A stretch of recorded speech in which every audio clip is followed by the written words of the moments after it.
네, 환영해 주셔서 감사합니다. 전 천정은이라고 합니다. 만나 뵙게 돼서 반갑습니다. 목소리가 원래 허스키하게 한데 오늘은 더 잠을 잘 못 자가지고 이런 것 같아요. 좀 죄송합니다. 목소리가 이 모양으로 와가지고 네, 아프진 않고요. 피곤해서 그래요. 네. 오늘 이렇게 불러주셔서 감사한데 말씀을 어떤 걸 나눌까 고민을 하다가 결론적으로는 우리가 지금 항상 머물러 있는 게 아니라 미래를 앞을 보고 나아가야 되는 그런 삶을 살아야 하기 때문에 말씀을 이렇게 들고 오게 되었습니다.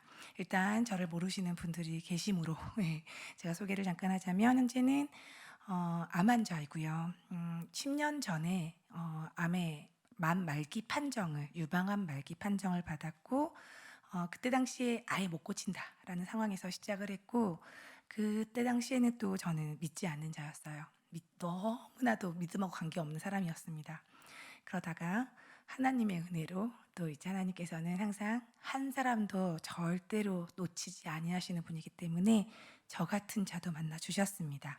그래서 놀랍게도 그때 당시에 뼈하고 폐까지 다 전이 됐던 암들이 사라지는 경험을 했습니다.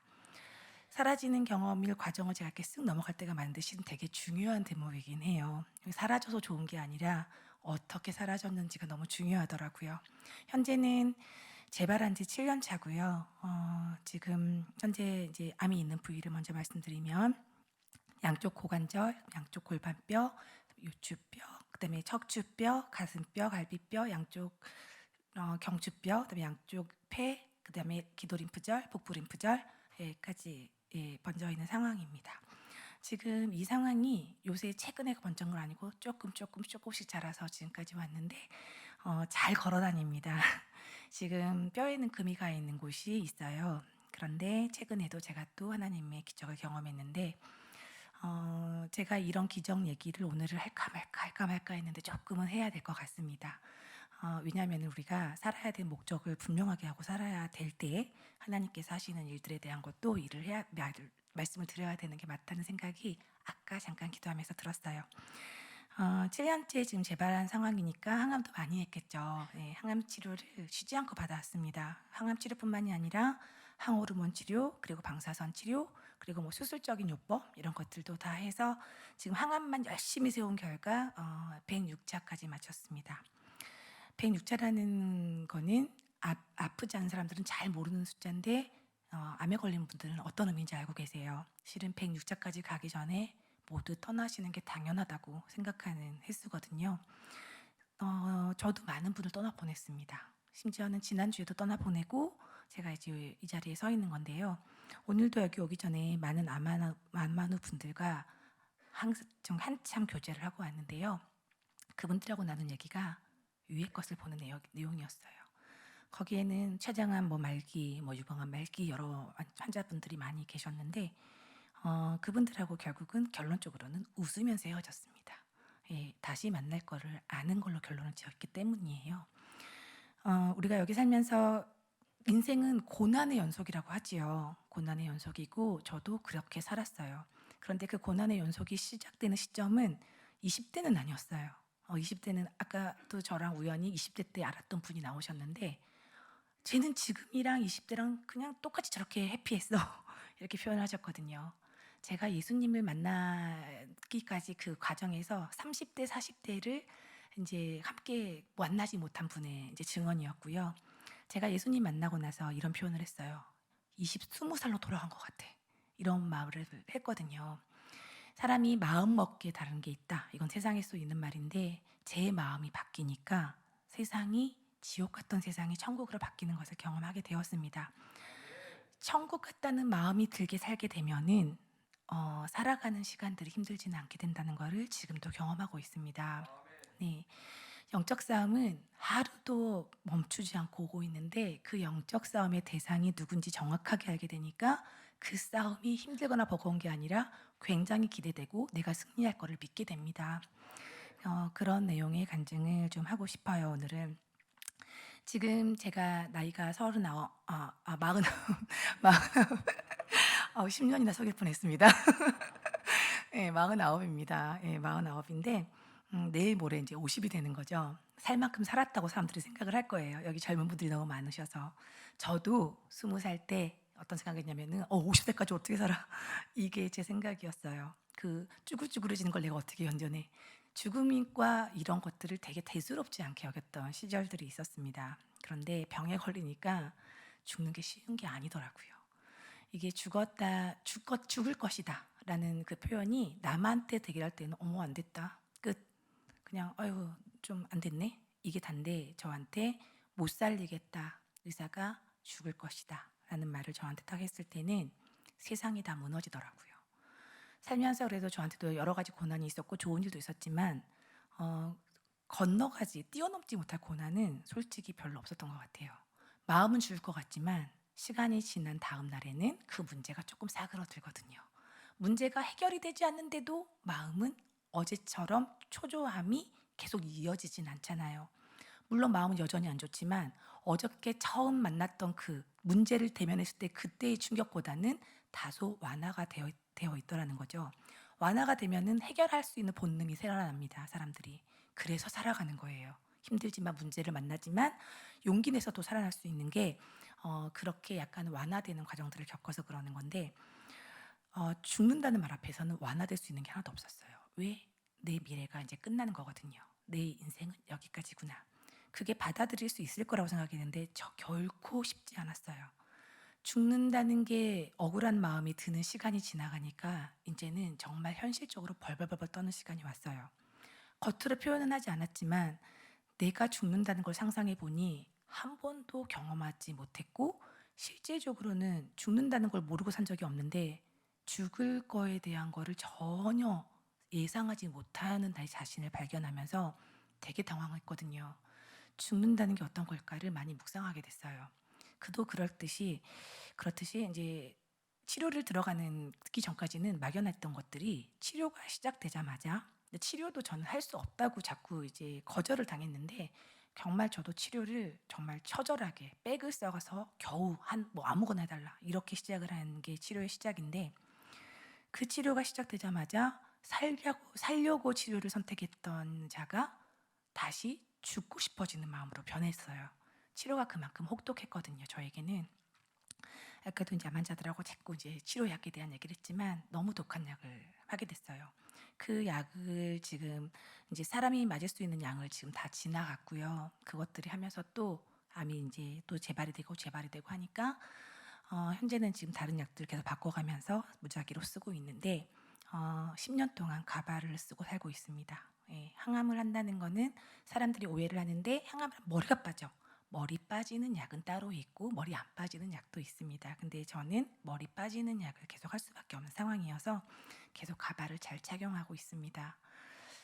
가발을 쓰는 것조차도 저에게는 가발을 처음에는 머리가 두피가 아파서 쓰지도 못했지만 가발을 써야 되는 그 팔자, 이 팔 내 팔자야 이런 상황이 되는 거죠. 거울 앞에 서면은 살아있는 게 나한테는 의미가 없었어요. 왜 머리가 있을 때는 몰랐던 거를 알게 되는 거죠, 머리가 없어지니까. 내 현실이 어떤 건지. 그리고 밤마다 잠을 못 자는 것도 너무 괴로웠지만 항암 부작용들이 막연하게 깨닫고 있었던 항암 부작용들이 저를 살고자 하는 의욕을 싹 뺏어가더라고요. 사람이 가장 감사할 수 있다는 것들을 평상시에 몰랐다는 걸 그때 깨달았어요. 그냥 자고 싶을 때 자고 먹고 싶을 때 먹고 싸고 싶을 때 싸고 이 가장 원초적인 것들이 얼마나 감사한 건지 그때 처음 깨닫게 됐어요. 그거를 며칠을 못 하니까 죽을 것 같은데 이제 그거가 지나고 나니까 '살 의미가 없다.'라는 걸로 마음이 계속 맞춰지더라고요. 죽으면 안 될 것 같은데 죽어야겠다는 마음이 맞춰지는 거죠. 제가 평상시에 사고방식이 결코 나약한 사람이 아니에요. 나약한 사람이 아닌데 내 현실을 보니까 지금 차라리 죽는 게 '내가 덜 비참하겠다.'라는 생각이 드는 그런 외모의 변화를 겪고 있었어요. 외모의 변화를 겪고 있을 때 머릿속에서 정말 안 원하지 않았지만 스쳐 지나가는 단어가 결국은 마지막에는 하나님이 가더라고요. 사람들한테 하나님의 존재를 유무를 저한테 만약에 물어봤다면 저의 대답은 "그런 거 없어."라는 사람이었거든요. 저는 사람들이 "종교가 뭐예요?" 물어보면 "나교요." 이렇게 대답하던 사람이거든요. 내가 모든 걸 해결할 수 있어요라고 생각하고 그렇게 진짜 행동을 하는 사람이었어요. 밤을 새서라도 이룰 건 이룰 수 있어. 이렇게 살았던 사람인데 몸을 혹사한 결과가 결국은 암을 걸렸다는 결과로 돌아왔고 그 결과가 제가 더 이상은 아무것도 못한 사람이 됐다는 걸로 오게 되니까 머릿속에서 어떤 생각이 드냐면 사람이 태어난 의미가 무엇일까까지 생각이 좀 도달하게 되더라고요. 이렇게 살다가 그냥 언제 죽을지 모르고 갑자기 확 죽어버리는 게 인생이라면 왜 열심히 살아가야 되는지 자체가 의문이 드는 그런 시간들을 보내게 되면서 그 의문이 자꾸 드는 거는 실질적으로 들어가 보니 죽음을 대하는 게 너무 두려웠던 거죠. 경험하지 않은 거를 경험하는 걸 굉장히 좋아하고 모험심이 강했는데요. 정말로 경험을 절대 안 하고 싶은 것 앞에 서니까 저의 자신의 본 모습이 드러나더라고요. 원래는 용감한 줄 알았는데 겁쟁이에다가 모든 문제 앞에서 해결 능력이 전혀 없는 게 저 자신이었어요. 그러다 보니 당연하다는 듯이 어떤 원망의 대상을 찾게 되더라고요. 내가 이렇게까지 된 이유에 대해서 찾아보게 되는 거예요. 결국은 다 남 탓이었어요. 그리고 안 믿는 하나님 탓도 있었어요. 그래서 어느 순간은 내가 왜 이렇게 되어가고 있을까에 대한 자괴감에 막 무너지고 있을 때 하나님이 있을까가 궁금해지는. 근데 이게 되게 조심스럽게 머릿속에 떠오르는 말이었는데 자존심이 좀 약간 다치는 상황이었거든요. 하나님이 없어라고 평생 살았던 저에게는 하나님이 있을까라고 떠올리는 것조차도 살짝 자존심이 실은 많이 망가지는 상황이었는데 그때는 자존심이 내세울 때가 아니라는 걸 이제 깨닫게 되는 거죠. 하나님이 살아계실까를 궁금해했던 이유가 있었어요. 지옥에 대한 굉장히 두려움이 몰려왔거든요. 전도를 하는 사람들을 제가 만나면서 기독교인들을 자연히 싫어하게 되고 기독교를 배척하게 되었는데 이유는 그냥 무작위로 갑자기 와서 띡 예수 믿어라 이렇게 하는 그런 이 기독교인들에 대해서 제가 되게 많이 생각이 많이 들어왔었어요. 어릴 때부터 내가 어떻게 살아왔는지 내 마음이 지금 어떤지 알지도 못하는데 회개해라, 예수 믿어라, 예수님이 십자가에서 너를 위해서 죽으셨다. 저한테는 이 답변이 어떻게 나가냐면은 내가 왜 나 때문에 죽어? 누군데? 이렇게 되는 거고 근데 왜 죽으려면 난 허락받고 죽지? 그냥 멋대로 죽고 나한테 빚졌다고 했던 거지? 이런 대상이 그들이 주장하는 예수님이었거든요. 그래서 너무나도 무작정 덤벼드는 기독교식 전도 방법 때문에 싫었고 그렇게 됐어도 기독교인들이 저에게 참 좋은 인상을 심어줬으면 좋았겠지만 제가 학창 시절부터 쭉 건너면서 주위에서 꼭 피해를 주고 주위에서 꼭 자기밖에 몰라가지고 유익을 취하려고 사람들한테 피해를 주고 못된 짓을 하고 속된 말로 그런 사람들의 결국은 일요일에 다 교회 가는 걸 저는 보고 자란 거예요. 그래서 교회는 진리가 없고 교회는 정말 사기꾼들의 집단이다 라는 생각을 열심히 했어요. 그래서 하나님을 떠올린다는 게 저한테는 참 어려운 일이었거든요. 그런데 전도를 했던 사람들 중에 한 사람이 좀 특이하게 전도를 했어요. 저한테. 어떻게 전도를 했냐면은 물론 과거의 일이지만 하필이면 인생에서 전혀 무서울 게 없고 행복하기만 했던 20대 때 저를 전도했던 그분의 말은 뭐였냐면 예수 안 믿으면 지옥 가. 이렇게 면전에서 이렇게 얘기를 했어요. 너무나도 지금은 팩트라서 저도 그렇게 얘기하고 있는데 그때 당시에는 미쳤나? 이 사람이? 아니 어떻게 사람한테 저는 그래서 최대한 머리를 굴려서 뭐라고 했더니면 무슨 전도 이렇게 촌스럽게 해?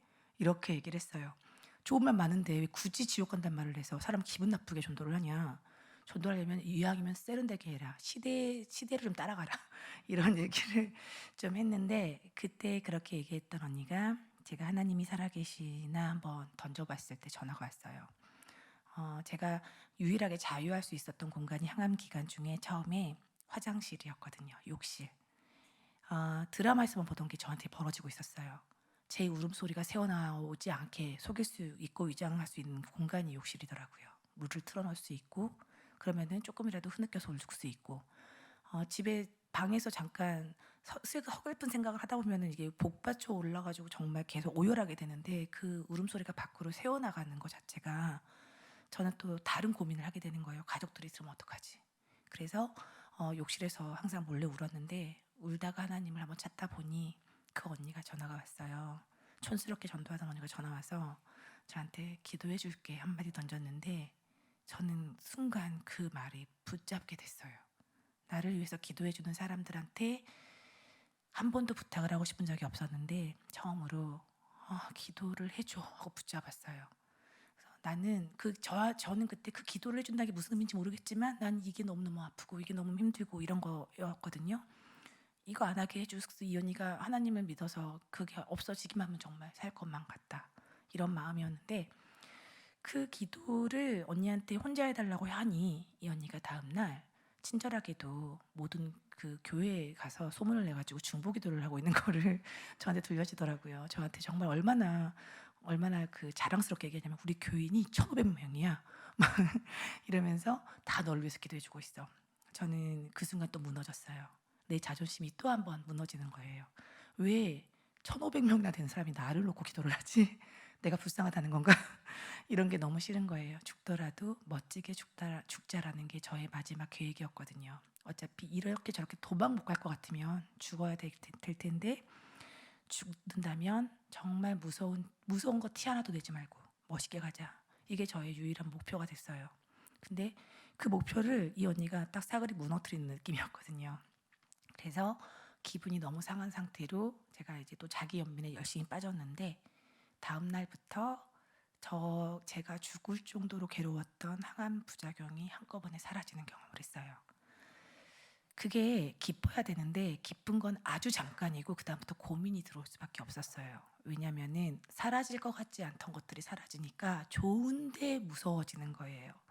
뭐가 있나 봐. 어떡하지? 이제 이 생각이 들면서 지옥이 있으면 안 되는데 이게 이제 저의 꽂혀 있는 생각인 거죠. 근데 느낌이 이상해. 있을 것 같기도 해. 이런 생각으로 하루 종일 보내게 됐어요. 2주 동안 그 고민을 열심히 하고 제가 피폐해지는 저를 발견하고 결론을 내리게 됐어요. 정신적으로는 피폐해지는데 몸은 점점 살아나고 있었어요. 부작용이 없어지니까. 그래서 결론을 내리기에는 내가 죽기 전에 꼭 알아보고 죽어야 될 게 있구나 라는 걸 제가 깨닫게 돼요. 꼭 알아보고 죽어야 될 건 뭐냐면은 하나님이 살아계신지를 알아봐야겠다. 그래야지 내가 죽는 순간에 지옥은 없어 하고 멋있게 죽을 수 있겠다. 살아계시지 않는다면 내가 확인이 되면은 지옥은 없다라고 내가 정말 멋있게 갈 수 있겠는데, 애매한 상황에서는 있으면 어떡하지 하고 가겠다. 이게 저한테 가장 무서운 일이 됐거든요. 그래서 저를 매일 기도해주고 중보를 해준다는 그 교회에 가서 알아봐야겠다 하고 제가 제 발로 교회를 가게 됐어요. 교회를 갔는데 교회에서는 제가 온다는 소식을 이미 언니가 소문을 퍼뜨렸더라고요. 몰래 갔다가 진리만 알고 오려고 했는데 그 계획이 무너졌죠. 목사님께서 말도 참 예쁘게 하셨어요. 유방암 걸린 환자 왔다면서요. 이래가지고 제가 이렇게 비인격적인 대우를 받아가면서 일어나서 또 중보기도를 또 받았어요. 중보기도를 또 받았는데 중보기도가 터지는데 사람들이 저한테 쥐야 하고 소리 지르는 순간부터 저는 공황장애 같은 느낌이 딱 들었거든요. 기도라는 걸 제가 막연하게 생각할 때는 그냥 막 거룩하게 손잡고 이렇게 기도하는 모습, 그게 기도였고, 음성이 지원된다는 생각을 못했어요. 근데 음성들이 막 저한테 막 정말 잡아먹었듯이 와, 그 순간에 그 소름 끼치게 무서운 거는 정말 그때 어떻게 할 수가 없더라고요. 그래서 내가 못 올 때를 왔다. 결론은 내가 여기가 정상적인 교회가 아닌가 보구나. 어떻게 사람들이 이렇게 다 소리를 지르고 다 미쳐가지? 뭐 이런 생각을 하면서 다 그 사람들이 마귀처럼 보이기 시작했어요. 그래서 저희 목표는 다시 도망치는 거. 집으로 무사히 가자. 무사히 돌아왔어요. 그 심장이 이 바운스가 멈추지 않더라고요. 그렇게 무서움에 벌벌 떠면서 집에 들어와서 겨우 잤는데 아침에 일어나니까 하루가 지나면은 충격이 완화된다고 했잖아요. 무서웠던 게 싹 잊혀져 버리고 자존심이 상한 것만 남아 있는 거예요. 아, 내가 왜 벌벌 떨었지?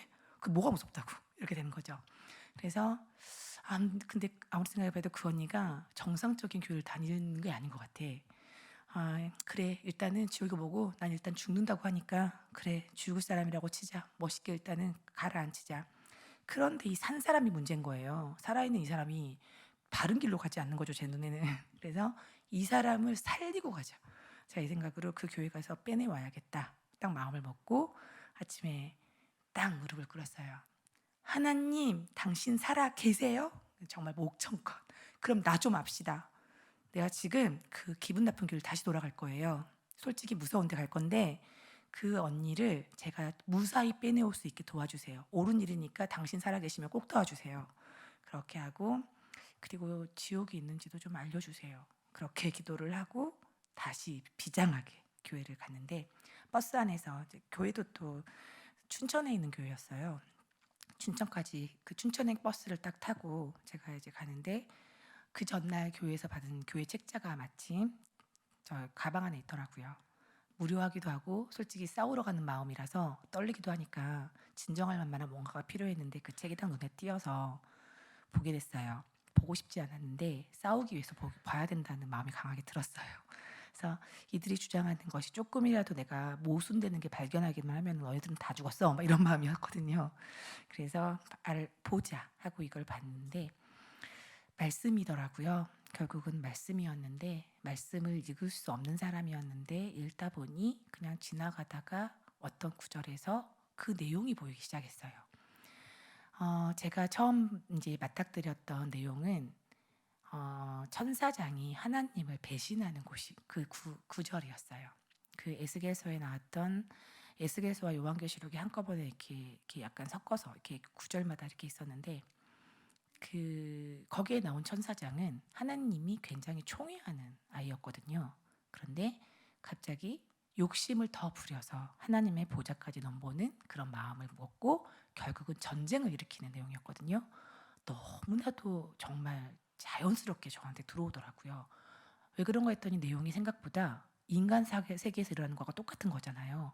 그러니까 저는 그걸 보면서 사회에서 살면서 저는 그런 거에 대해서 굉장히 막 반감을 품고 있는 게 있어서 읽으면서 아 진짜 저도 모르게 하나님이 없어 있어야 하던 사람인데 하나님은 이미 있는 거고 이 천사가 너무 나쁜 사람인 거예요. 그래서 막 저도 모르게 하나님을 응원하면서 이렇게 되더라고요. 그래서 선이 이겨야 돼 막 이러면서 이렇게 했는데 결론은 너무 감사하게도 결국은 까불었다가 이제 결국은 망하고 쫓겨 내려와서 거기서 좀 놀라운 게 있었어요. 천사가 하나님한테 대적한 순간부터 얘는 신분이 바뀌더라고요. 마귀가 돼서 쫓겨난 거. 거기서 되게 신기하고 되게 흥미롭고 이렇게까지만 있다가 그다음 연결되는 말씀 앞에서 제가 처음으로 나와 관계 짓는 그런 마음으로 성경책을 돌아보게 되었어요. 로마서 1장 28절에서 먼저 하나님을 마음에 두기 싫어하며 사람이 각자 그 합당한 일을 하게 내어버려 두시는 하나님의 입장에 대해서 나왔어요. 그런데 모든 사람이 하나님을 마음에 두기 싫어했다라고 나오더라고요. 거기서 모든 사람이 나쁜 사람인데 그 안에 제가 있는 거예요. 모든이란 단어에서 제가 포함이 강제로 돼 있더라고요. 그래서 이게 왜 이런 단어를 이렇게 썼지 하면서 내가 포함이 되어 있다면은 이거 굉장히 이상한 거 아니야? 기독교인들이 본 책에 왜 내가 들어가 있어? 이렇게 생각을 하고 그 다음에 만났던 말씀은 로마서 5장 12절 말씀이에요. 이와 같이 모든 사람이 죄를 지어서 결국은 사망에 이르게 되었다. 죄 때문에 모두 죽게 된 인류의 이 운명이 나와 있는 거예요.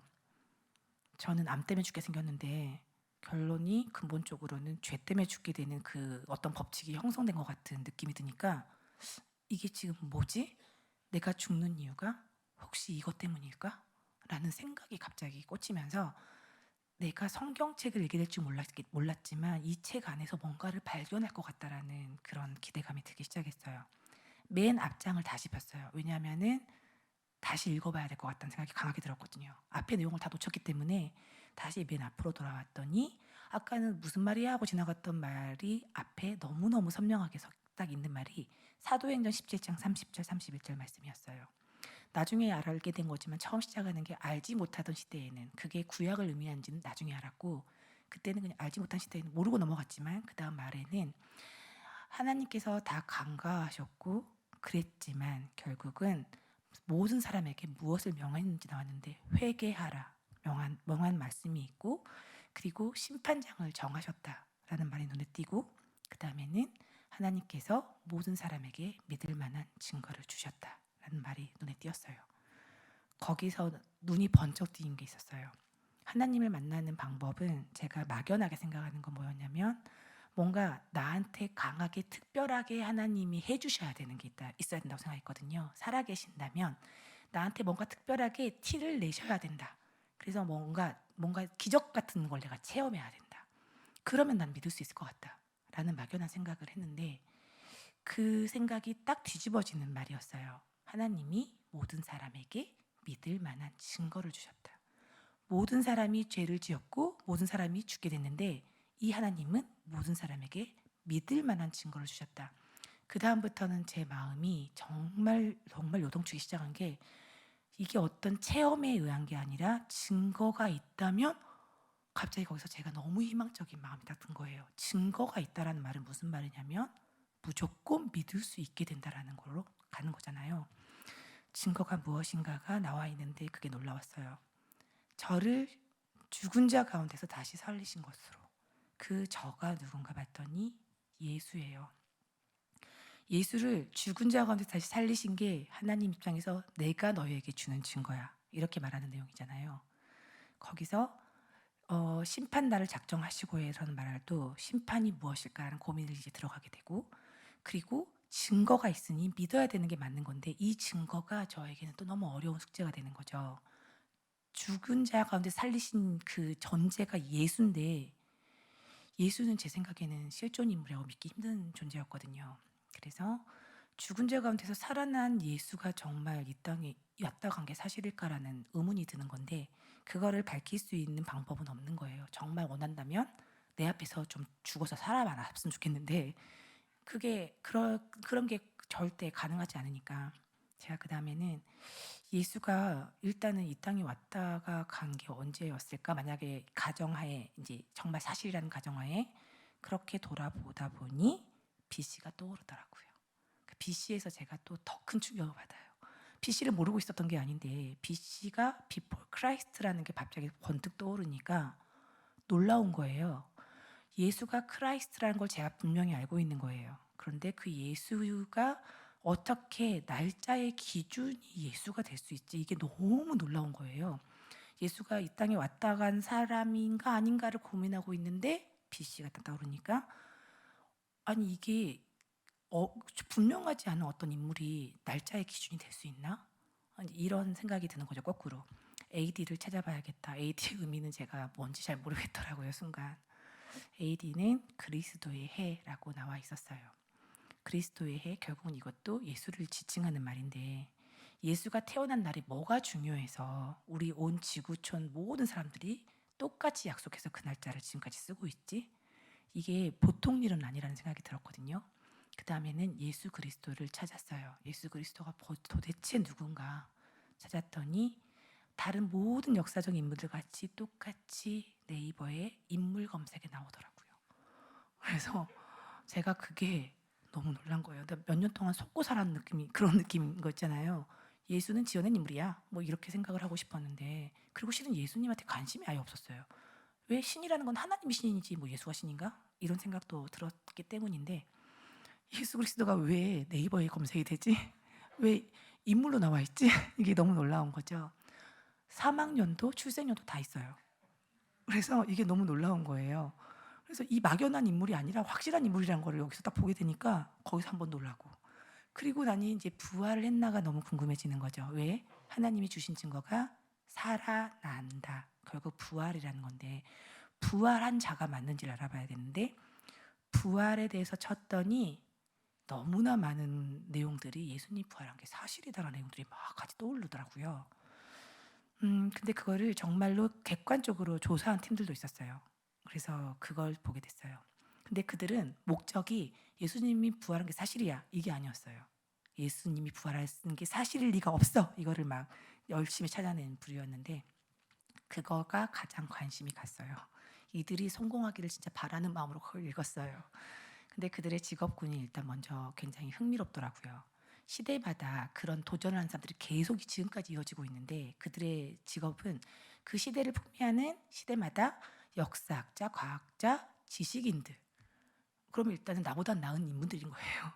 그래서 이들의 말을 신뢰할 수 있는 이것도 마음에 들고 계속 읽어 내려갔는데 결론적으로는 그때 당시에 뭐라고 결론을 내렸냐면 아직까지는 예수가 부활한 것이 사실이 아니라는 걸 밝혀낸 자가 아무도 없다. 이렇게 끝내더라고요. 거기서 드디어 제가 정신을 차렸어요.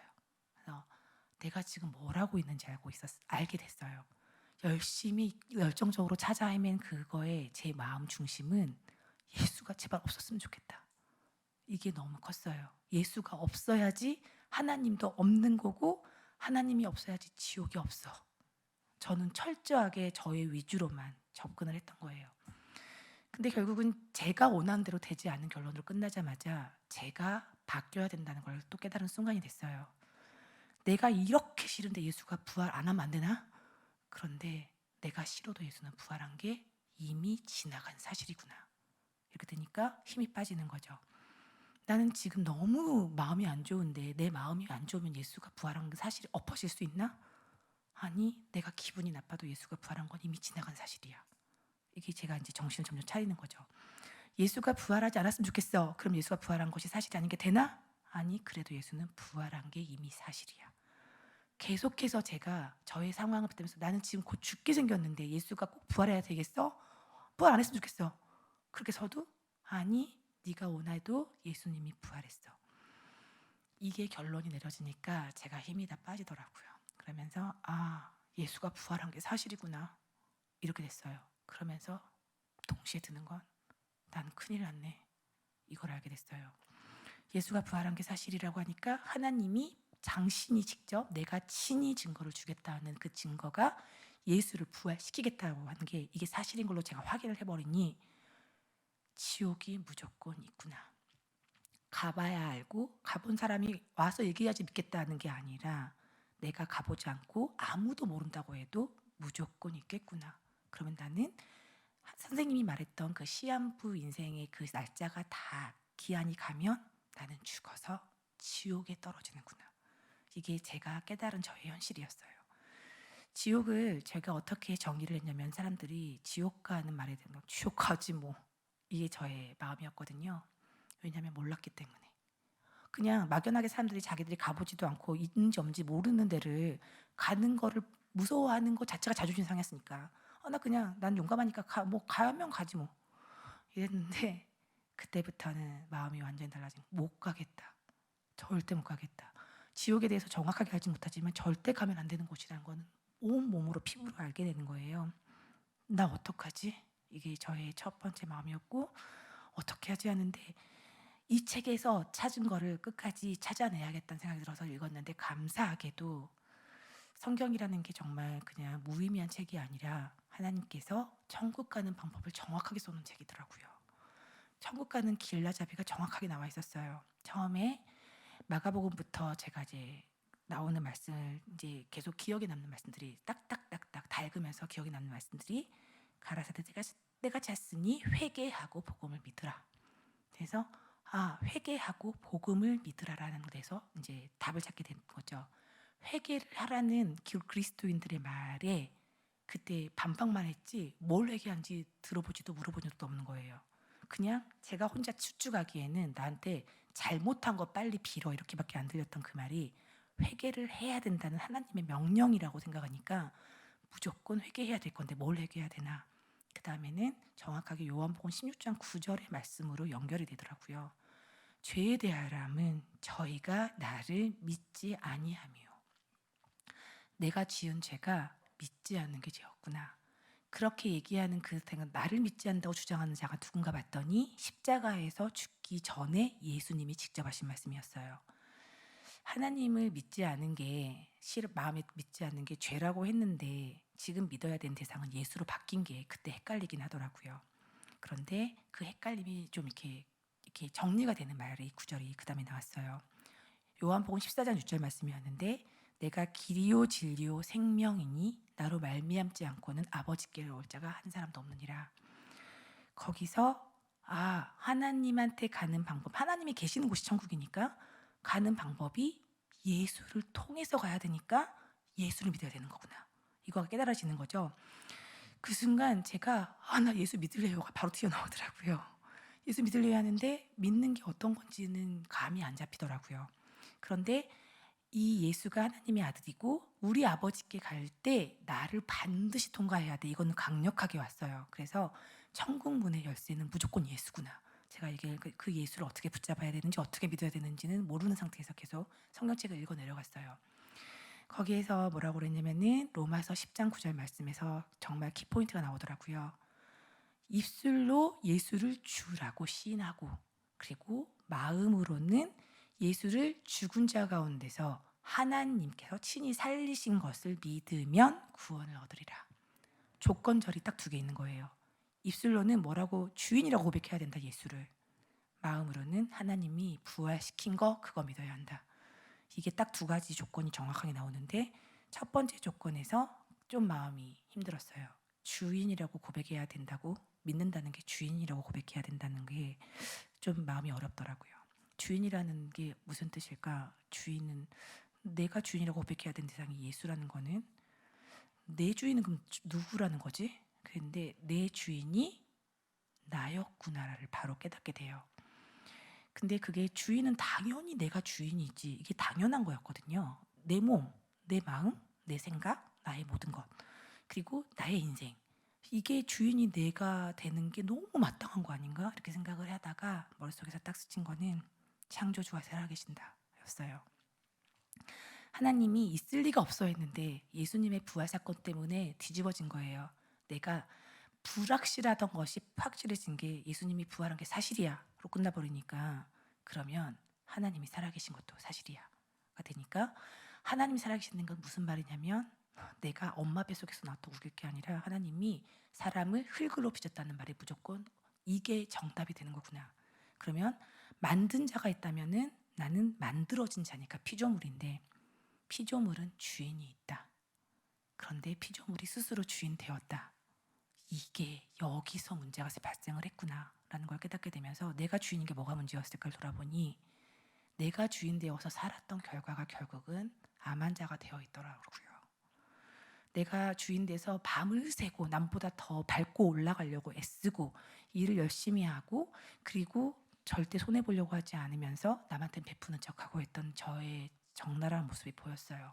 그러면서 무슨 일만 있으면은 나한테 배신한 사람한테 이를 갈고 있는 겉으로는 쿨한 척했지만 아프고 난 다음에 제가 저한테 정말 함부로 했던 모든 사람들에서 정말 미움이 폭발했었거든요. 그런데 그 모든 내 감정의 소용돌이가 내가 주인 되어서 나온 결과라는 게 정말 잘 보였어요. 그래서 내가 주인 돼서 내가 지금까지 이 힘든 삶의 가운데 암까지 걸리게 됐나 보다라는 게 딱 인정이 누가 얘기해줘서가 아니라 내가 인정이 되더라고요. 그리고 나서 마음에 믿어야 될 게 결국은 하나님이 예수님 부활시킨 거 믿어야 된다고 그거는 지금 역사적인 사실을 내가 밝혀냈기 때문에 반드시 믿어지는 거야. 그러면 나는 예수를 주인으로 고백해야 될 타이밍이구나. 그 다음에 나왔던 로마서 14장 9절 말씀을 보고 더 확신하게 됐어요. 이를 위하여 그리스도께서 죽었다가 다시 살으셨으니 곧 죽은 자와 산 자의 주가 되려 하심이니라. 이분의 목적 자체도 모든 사람의 주인이 되려고 십자가와 부활 사건을 일으키셨다는 게 나와 있는 거예요. 그러면 나의 선택이 남아있다는 구절이 되는 거죠. 그렇게 보여주고 난 다음에 너가 주인 자리에서 내려와야 돼라는 게 너무 이해가 가는 상황이었어요. 내가 주인이었던 게 죄구나. 사과하고 내려와야 되는구나. 어떻게 내려와야지 내가 이게 될까 고민을 하다 보니 주인이라고 주장하는 거는 명령체계가 있다는 거라는 건데 주종관계는 명령체계로 움직이는 거잖아요. 내 몸에서 나를 명령하는 게 어떤 기관인지를 곰곰이 생각해 보니 뇌더라고요. 뇌에서 명령을 한 거를 내 몸이 그대로 지켜내고 뇌에서 명령한 거를 내가 행하고 그리고 뇌에서 명령한 거를 그대로 그냥 받아들이고 하는 것들에서 머리 자체가 내가 아니라 예수님으로 바뀌어져야 되는 거구나. 그게 되니까 그래 머리를 바꾸는 거구나 이 생각이 딱 들었어요. 근데 이거를 조금 망설여지더라고요. 내가 장악하고 있던 정말 40년 동안 장악하고 있었는데 갑자기 이렇게 딱 넘겨드린다는 게 이게 기쁘게 넘겨드리는 마음보다 조금 두려움이 앞섰어요. 그 두려움을 잡아주는 말씀을 만나게 됐어요. 요한계시록 3장 20절 말씀이었어요. 거기는 내가 문 밖에 서서 두드리노니 네가 마음의 문을 열어주면 내가 들어가서 너랑 함께 살게. 이분이 내가 너의 주인이야 하는 말은 너랑 함께 살고 싶어 라는 음성으로 들었어요. 이분이 나를 부리려고 하는 게 아니라 내 안에 들어와서 나랑 살아주려고 하는 거구나. 그때는 이제 마음에서 열리더라고요. 왜 그랬냐면은 마음의 문을 두드리노니 노크하는 예수님의 모습이 이렇게 딱 그려지는데, 내가 40년 동안 그 노크에 대답을 안 한 제가 보였거든요. 무시하고 절대로.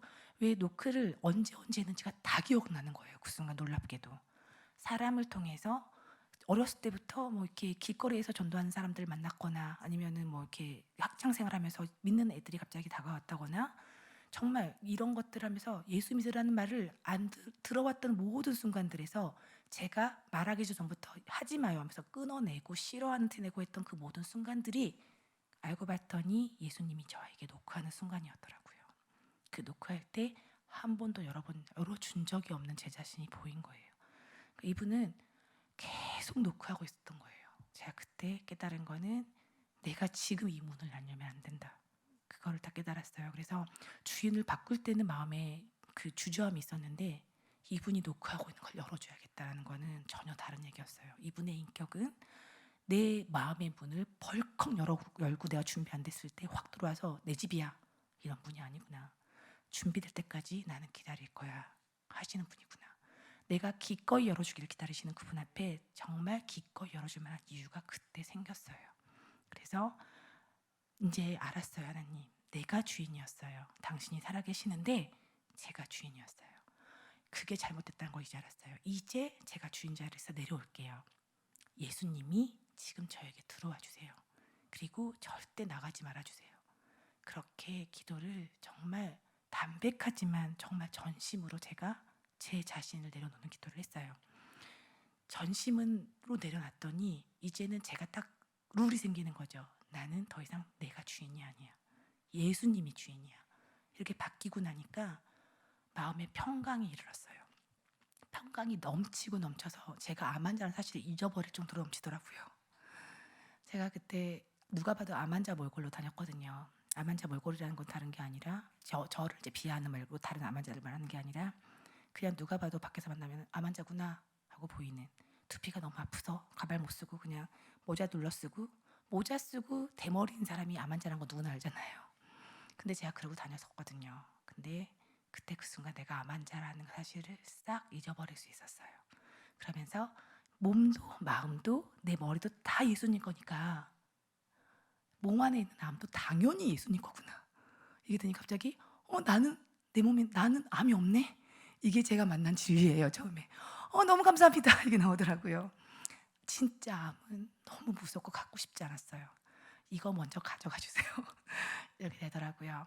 마음에서, 현실은 제가 몸에서 마음이 나간 게 아닌데 제 마음에서 주인을 바꿔버리니까 암이 내 거가 아니야가 정말 진실이 되더라고요. 그러고 나서 이분이 나를 얼마나 사랑했으면 이렇게 평생을 예수님은 아예 취급도 안 했고 하나님을 저주했던 나를 끝까지 살리시려고 이렇게까지 하셨을까. 감동이 좀 밀려오더라고요. 너무 감사합니다.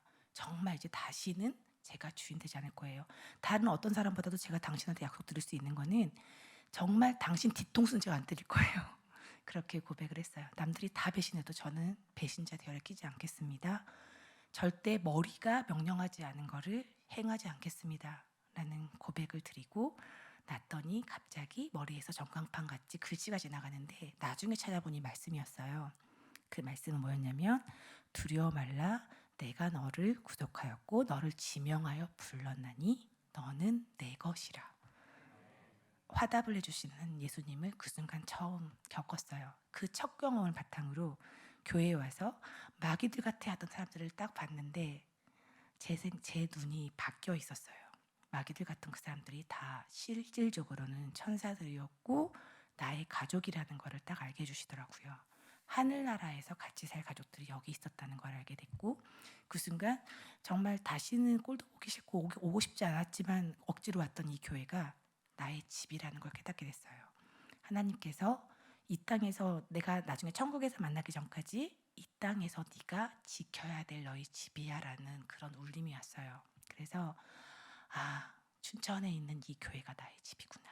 내가 집을 잘 지켜야 되는구나.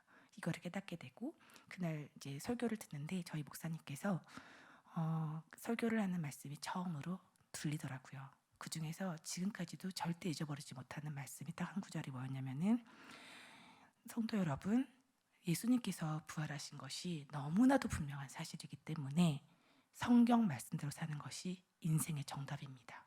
이렇게 얘기하셨어요. 그 순간 눈이 번쩍 뜨였어요. 인생의 정답이 있을 리가 있나? 내가 이렇게 암에 걸려서 죽게 생겼는데, 이렇게 생각했던 사람인데, 예수님이 내 주인이 되니까 당연히 정답이 있구나. 그것도 반드시 성경 안에.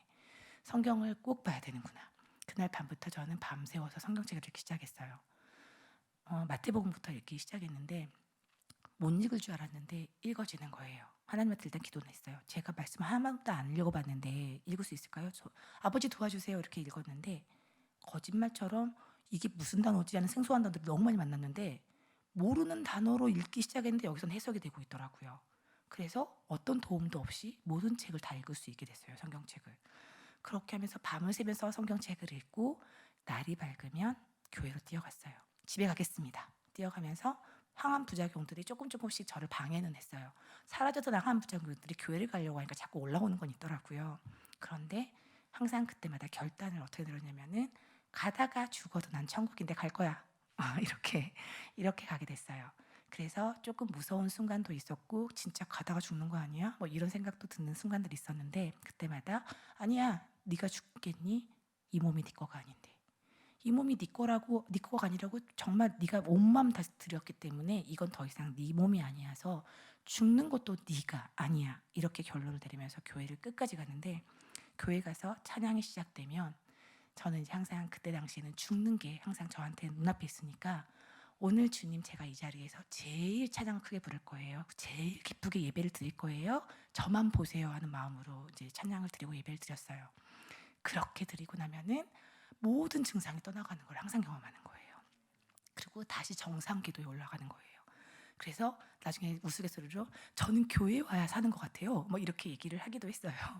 교회에서 산다는 게 나중에 생각해보니까 신기한 게 아니라 너무 당연한 거더라고요. 내 아버지 집에 내가 있는데 안전한 거잖아요. 그래서 가장 안전한 곳은 교회다. 나중에는 마지막에 교회 이제 안 좋아진다고 하고 그럴 때 기도 드릴 때 하나님 저는 갈 준비가 됐어요. 언제 불러줘도 되고 어떻게 불러줘도 되고 실은 무섭긴 하지만 아파도 돼요. 그런데 교회에서 죽게 해주세요. 제 집에서 안전하게 가게 해주세요.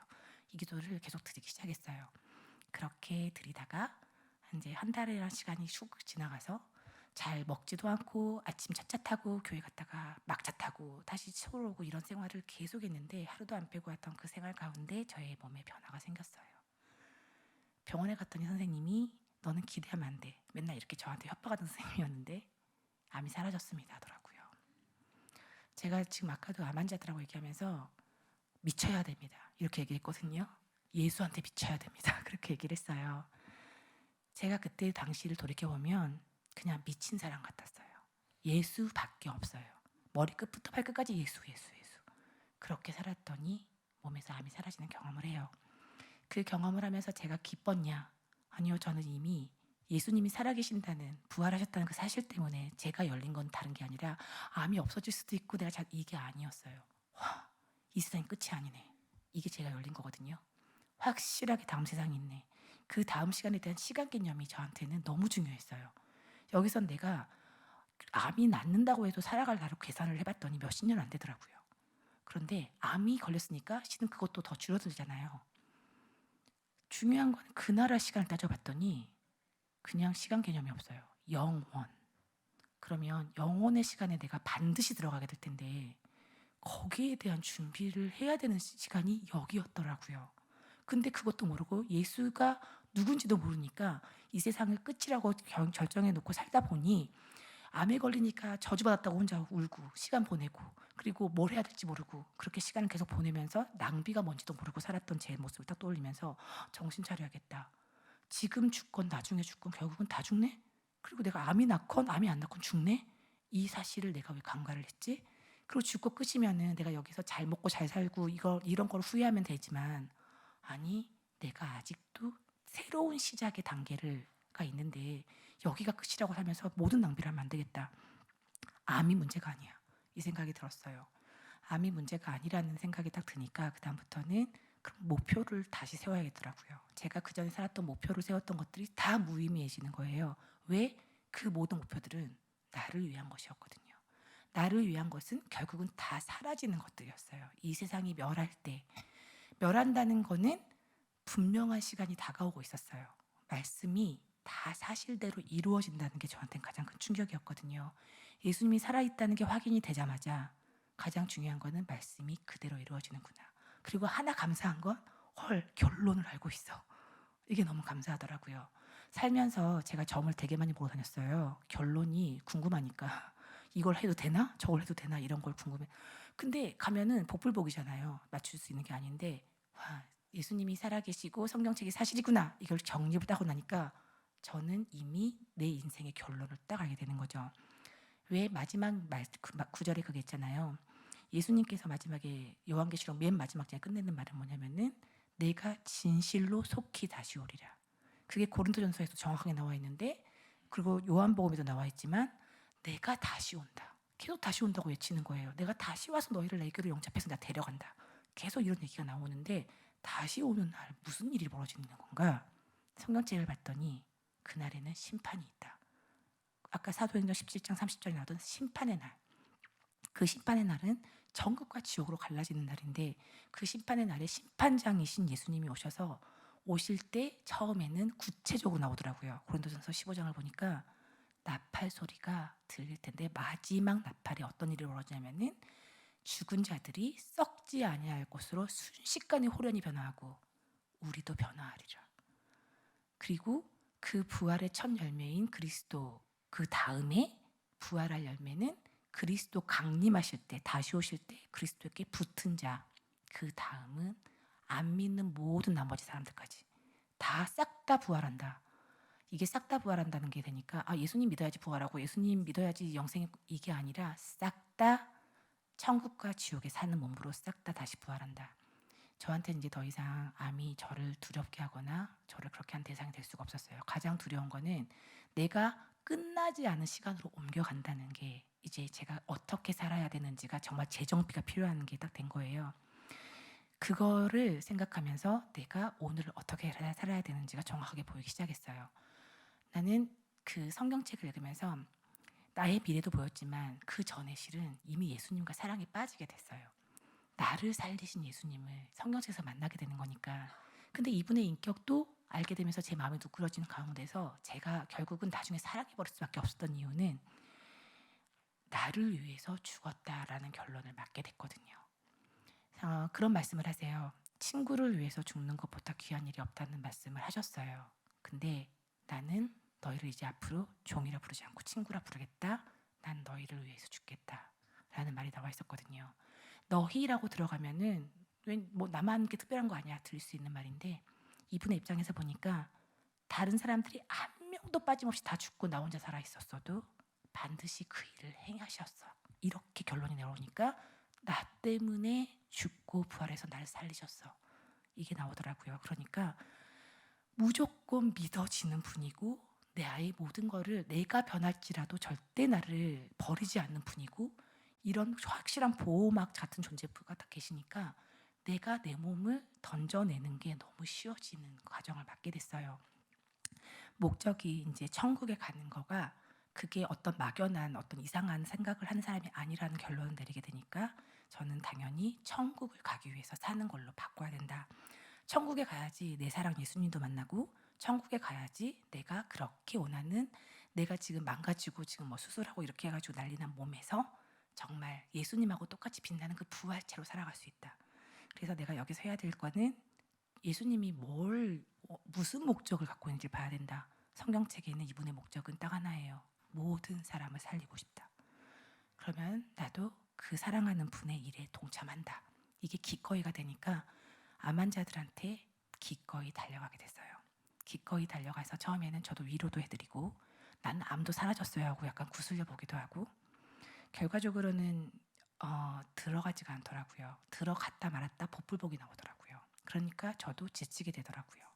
그럼 하나님 앞에서 한번 서봤는데 내가 지금 무엇을 하고 있는지 결국은 알게 됐어요. 사람들을 현혹시키기 위한 말을 하느라고 제가 정신이 없다는 걸 깨달았어요. 왜? 믿게 하기 위해서. 좋은 거니까 나쁘진 않은 건 줄 알았는데 고린도전서에서는 정확하게 나와 있어요. 바울도 자신이 가졌던 기적이 있잖아요. 담에색에서 눈이 멀었는데 뜨고 이런 과정들이 있는데 그런 얘기로 사람을 현혹하는 게 단 한 구절도 없더라고요. 바울은 주구장창 예수가 다시 부활하셨다만 얘기하셨어요. 형제들아 내가 받은 것을 먼저 너에게 전하였노니 이는 성경대로 그리스도께서 우리를 위하여 죽으시고 장사짓는 바 되었다가 성경대로 사흘 만에 다시 부활하사 그것만 전했더라고요. 십자가에서 죽으신 그분이 살아나셨다. 그것만 사도행전에 계속 나오는 걸 보면서 내가 무엇이 잘못했는지 깨달았어요. 나는 사람들의 비를 맞추려고 했다라는 걸 깨달았고 그게 좋은 말로 하면은 설득을 여기 있는 거다라고 포장을 했더라고요. 그래서 바울이 설명한 대로 그러므로 저나 내나 이같이 전파함에 이같이 믿었느니라는 말을 제가 놓쳤다라는 걸 깨달았어요. 이같이 전파한 말을 똑같이 전해야지 복음이 변함이 없이 전환되는 건데 저는 믿게 하기 위한 스킬을 쓰려고 했던 걸 깨닫고 그 다음부터는 딱 엎드려서 예수님이 부활하셨습니다. 그게 사실이에요. 이걸 얘기했어요. 왜 이게 지금 중요하냐면 당신의 운명과 너무 관계가 있거든요. 이렇게 얘기를 하기 시작합니다. 지금까지도 그렇게 하면서 저의 전도 방법이 처음에는 어설펐다가 매일매일 전도를 하는 과정에서 바뀌어가야 되는데 지금은 오늘 만나신 분들에게도 죽음을 먼저 얘기를 했어요. 우리 다 죽는다. 착각하지 말자. 자기 연민에 빠졌다는 건 다 죽는다 그냥. 자기 연민에 빠질 시간이 없다. 우리 시간이 얼마 없으니까 빨리 주님 앞에 합해져 가지고 주님의 일을 하다가 나중에 영원한 시간을 준비해야 된다. 이게 사람한테 가장 유익한 말이 된다는 걸 제가 깨닫게 돼요. 지금도 암 환자들이나 돌아가시는 분들 앞에서 살아날 수 있어요. 힘내요. 이런 말 안 해요. 왜 그거는 생명의 주권은 저한테 있지 않잖아요. 그분한테 있는데 곰곰이 생각해 보니 다들 암에 걸리면은 암에 걸린 사람만 되게 불행하게 죽는다고 착각을 해요. 아니요. 모든 사람들이 죽는 순간에 다 불행하거든요. 안 죽고 싶으니까 발버둥을 다쳐요. 죽음의 순간에 제가 너무 많이 있어 본 사람으로서 사는데 별의 별일이 다 일어나요. 사람들이 아유 그런 거 믿고 이상해 그런 거 없어 하는 일들이 정말 사람들이 죽는 현장에 다 일어나요. 그래서 영적인 세계가 분명히 있기 때문에 제가 그거를 눈으로 확인하고 경험하고 제 몸의 통증이 악한 영에 의해서 사라진다는 것, 또 예수의 이름으로 사라진다는 것도 경험을 하는 모든 과정을 통해서 절대적인 팩트에 근거해서 진짜 세상을 얘기해야 된다라는 생각을 하면서 전도를 하다 보니 사람들이 영접하는 거를 계속 보게 되거든요. 영접하는 순간에 그 자유한 모습을 보면서 하나님이 얼마나 기뻐하실까를 깨닫게 돼요. 그리고 사람들이 드디어 정신을 차리기 시작해요. 헛것을 붙잡고 살았다는 걸 알게 되고 진짜 세상에 대한 준비를 해야 된다는 걸 알게 되는 거죠. 진짜 세상에 대한 준비를 하는 사람은 어떻게 변하냐면은 눈앞에 있는 문제 앞에 절대 넘어지지 않아요. 저는 지금 눈앞에 문제가 크죠. 금이 갔다고 말씀을 드렸잖아요. 시간이 안 돼서 그 기적은 얘기했던 지금 그냥 짤막하게 얘기하면은 저는 7년 동안 뼈에는 암이 이제 이만큼 있고 이렇게 하는데 다른 장기는 아무 변화가 없는데 뼈에만 변화가 있어요. 뼈는 제가 하는 항암약이 들어가는 게 아니에요. 항암약이 뼈와 근육엔 들어가지가 않아요. 그래서 전 장기에 간 것 때문에 항암을 계속 하고 있는 거예요. 그런데 뼈에서 변화가 그동안에 3번 있었어요. 척추뼈가 무너지겠습니다. 그 다음날 척추뼈가 나오고 새뼈가 나오고 무너지는 자리에 새뼈가 나오고 골반뼈에 새뼈가 나오고 지금 금 같던 지금 그 고관절에는 바로 최근에 거기만 암이 사라지는 경험을 했어요. 다른 데는 종양 수치가 너무 암이 들어서 올라가서 다음 주에는 또 약을 바꿔야 돼요. 그럼에도 불구하고 고관절에는 암만 사라졌어요. 금이 간 곳에 있는 거 이제 무너질 수 있다. 난 절름발이가 이제 되거나 휠체어 신사가 되는구나. 하지만 그게 사라졌어요. 근데 그 사라지는 과정 중에서 제가 한 거는 딱 하나예요. 나랑 관계없어 몸은. 무너져도 되고 내가 휠체어 타도 되고 나는 준비됐어. 난 그럴 줄 알고 있었어. 내가 하나님 일을 한다고 하나님이 나만 특별하게 보여주라고 요구한 적이 없고 저는 다만 내가 진짜 살 그곳에 가서 호강할 테 호강을 시켜주세요 했어요. 딴 사람보다 더 호강시켜주세요. 여기서 참을게요. 여기서 그런 악한 영들에게 절대 당하지 않고 두려워하지 않고 잘 참다 갈 테니 제 부활체를 남보다 예쁘게 만들어주시고 제 집을 남보다 더 좋게 만들어주세요. 그냥 이렇게 하면서 제 시간을 모두 암환자한테 가거나 이렇게 집회를 오거나 아니면은 수업을 가서 애들에게 복음 전하는 그런 일에 지금 사용을 하고 있습니다. 장례식에도 열심히 다녀요. 장례식 가면 암환자가 옆에서 대접받아야 되는데 저는 장례식을 왜 가냐면 제가 영접시킨 그분이 가족들한테까지도 영적인 영향이 있어야 되니까, 그리고 빈소를 지켜드리고 이런 목적으로 그냥 가서 죽은 약정이 있어요. 네, 영적으로 절대 공격받지 않게 하기 위해서 그렇게 다니고 있습니다. 제가 하는 일이 대단해요 이런 얘기가 하는 게 아니라, 제가 하는 일은 대단한 게 아니에요. 그냥 당연한 거예요. 영적인 세계를 알고 내 미래가 확실한 사람들은 거기에 걸맞는 생활을 당연히 찾아가게 되는데, 하나님이 우리 모두에게 주신 말씀은 뭐냐면요, 네가 있는 그곳이 사역지다. 내가 있고 내가 만나는 모든 사람이 하나님께로 인도할 사람들인데, 전도할 때는 어떻게 해야 되느냐? 내가 내 뜻대로, 아니 말씀대로 전도를 해야 되는 거고, 팩트를 얘기해야 되는 거고, 중요한 건 전도하는 게 목적이 되어야 되는 건 아니에요. 전도하는 게 목적이 된 삶을 저도 살아본 적이 있는데, 하나님께서는 저한테 딱 한마디 하셨어요. 정은아 뭐하니? 그러셨어요. 나 열심히 일하고 있는데요 했다가도 엄청 회개했죠. 내가 너 일 시키려고 살린 게 아니라 너랑 같이 살고 싶어서 살렸다고 했잖아. 근데 너는 일 핑계 대고 나를 외면한다. 그 순간을 맞이할 때 저는 외면한 적이 없기 때문에 깜짝 놀랐거든요. 그런데 알고 보니 이 일이 중요하니까 주님과의 시간을 점점 줄여가고 있는 걸 제가 깨달았던 거예요. 그 다음부터는 다 내가 없어도, 내가 일을 하지 않아도 하나님이 무조건 이루시는 분인데, 내가 필요한 게 아니라 나랑 이제 오해를 풀고 이제 만나서 같이 좀 교제하고 사랑하고 살자는 이분 앞에서 난 일하느라 바빠요 하고 있는 제 자신을 보면서 또 다시 회개로 나아갔고, 다시 예수님을 사랑하는 게 1번으로 하지 않고서는 나는 오늘 살아있는 의미가 없구나. 예수님을 계속해서 바라보고 사랑하고 하면은 하나님이 너무 놀랍게도, 그러면 그 안에서 가만히 있는 게 아니라 자신을 너무 사랑하고 믿을 만한 행동을 한 사람을 자신이 구하고자 하는 영혼한테 보내는 거를 제가 경험을 하고 있어요. 그래서 저도 바쁘려고 열심히 스케줄 만들고 다니는 게 아니라 자연스럽게 들어오게 되는 것들을 살고 있는데, 그 삶이 암을 가지고 있고 치료 중에 힘든 거는 없지 않아 있지만, 그게 저에게 넘어지게 하거나 저를 좌절하게 만들지 않고 오히려 이 땅에서도 굉장히 쓸모 있는 일과 같이 살고 있다는 자부심을 느끼게 하고 있습니다.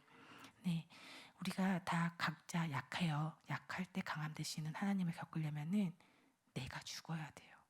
예수님이 살아계시니까 내 의가 죽고 말씀만 살아있어야 돼요. 그래서 말씀으로 살고 예수로 살고, 그리고 더 나아가서 예수한테 미친다면 정말 이 세상은 나 하나 때문에 변할 수도 있다고 제가 자부할 수 있을 것 같습니다.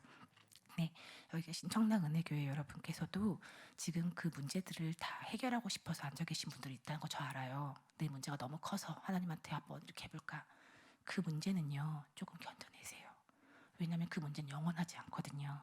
그 문제가 지금 나를 괴롭히겠지만, 그 문제가 해결하면 내가 지금 행복하고 내가 지금 다시 열정이 오를 것 같겠지만, 그 문제가 해결되자마자 다른 문제는 또 와요. 그리고 난 또 그 문제 때문에 엎어져 있고 주님 앞에서 매달리면서 신앙의 길은 너무 힘들다, 이렇게 변해가는 거거든요. 신앙의 길은 어떤 그런 게 아니에요. 신앙은 그냥 팩트에 의거해서 내가 갈 길을 알고 가는 거예요. 그래서 여러분들도 여기서 문제는 일단 잠깐 내려놓고 내가 오늘 죽을 수 있다는 사실에 집중하시기 바랍니다. 오늘 여기서 저보다 먼저 돌아가실 분들 꽤 많으세요. 죄송합니다. 예, 농담인데 너무 세죠. 예, 근데 진짜예요. 근데 왜냐하면 죽음이라는 건 암에 걸린 사람만 먼저 죽는 거 없거든요. 그렇죠. 사고도 있고. 그런데 내가 오늘 죽을 수 있고, 젊은 친구들도 꼭 들어야 돼요. 왜냐면은 젊은 친구들도 병에 걸려요, 진짜로. 그런데 내가 오늘 죽고 내일 죽을 수 있는데, 내가 오늘 주인이 나다. 그리고 내가 오늘 온전히 내 욕심 때문에 살았다. 그러면 후회할 자는 하나님이 아니라 바로 나 자신이라는 걸 꼭 깨달았으면 좋겠습니다. 네, 그래서 우리가 정말 바른 믿음으로 예수를 주인 삼아 하나님 아버지께 나아가는 그런 그리스도인이 돼서 멋있게 인천 지역을 싹 살리는 그런 청라교회의 성도분들이 되었으면 좋겠습니다. 각자의 사역지에서 최선을 다하고 살고 나중에 천국에서 만나요. 네, 기도로 마무리하겠습니다.